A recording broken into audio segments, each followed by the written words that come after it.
This bicycle is a sub 1000. So without wasting any time, let's assemble it. Let's take it out of the box and see how it looks, how it runs, how it feels. So hopefully they didn't skimp on quality. First question to answer, can you assemble it in your house or in your apartment?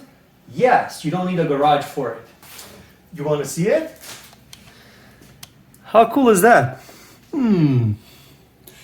It's mostly assembled, but we're gonna put it together.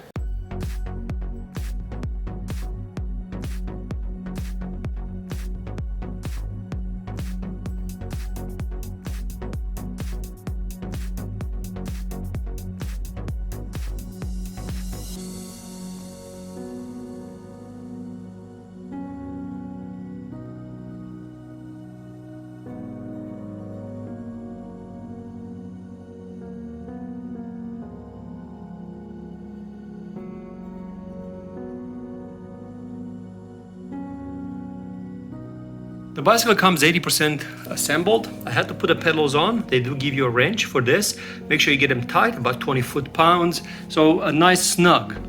The battery is already installed, the chain is installed, the railer is installed, the motor is installed, the rear tire is installed, fender is already in. You have to put the seat on. I took the front forks off just because before the installation I like to re-grease my bearings because they will be there for a long time and I want to make sure that they're gonna be functional. Right now the front fork is ready to go back in and then put the handlebars on. The handlebars need to be installed. They don't come installed on the bicycle. With the bottom bearing in, the top bearing can go in. These are the handlebars. So these will have to go here on top like this. And with the Allen wrench, you just tighten this one up and then you're good to go. Once you tighten out the screw, then you have to tighten the screws here on the side so it holds the handlebars. Now very, very important, this screw gives tension to the bearings over here. So you want to be enough to be able to move the handlebars, but not too much so they don't move. So you don't want to have any play, but you don't want to be too tight so then they snug when you move it like this. Once that is done, these two bolts tighten together and just keep an eye on it. With the handlebars on, you are ready to flip the bike so you can install the front wheel. There's like washers, so this inside washer stays on the inside.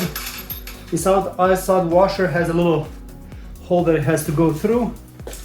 And the same thing on this side. Notice I'm doing it without the caliper on. I'm going to put the caliper back in. I'm going to adjust the brakes to it. The wrench they gave you is for the front wheel also.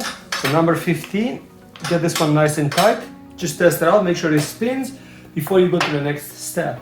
The front caliper installation is easy. There is a bolt. It has some very, very special washer which are like shaped that way that it can accommodate the caliper itself. You have 3 washers on this one, so bolt goes in with 1 washer and then the caliper goes in, then this concave one goes in next and then there is another washer that goes through.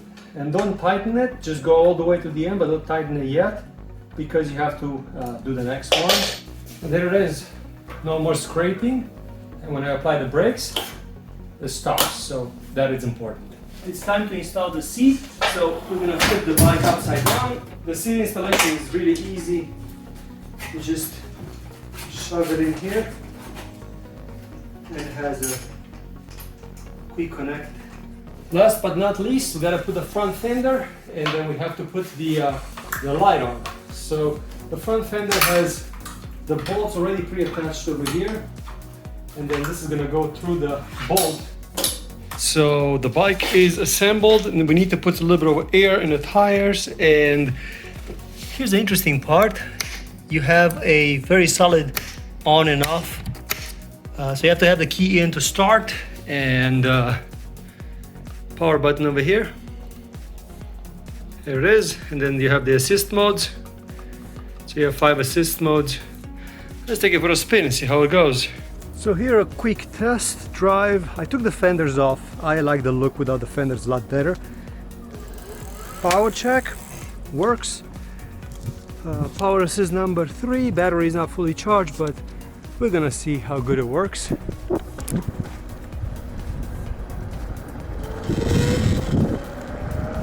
Oh, it's pushing.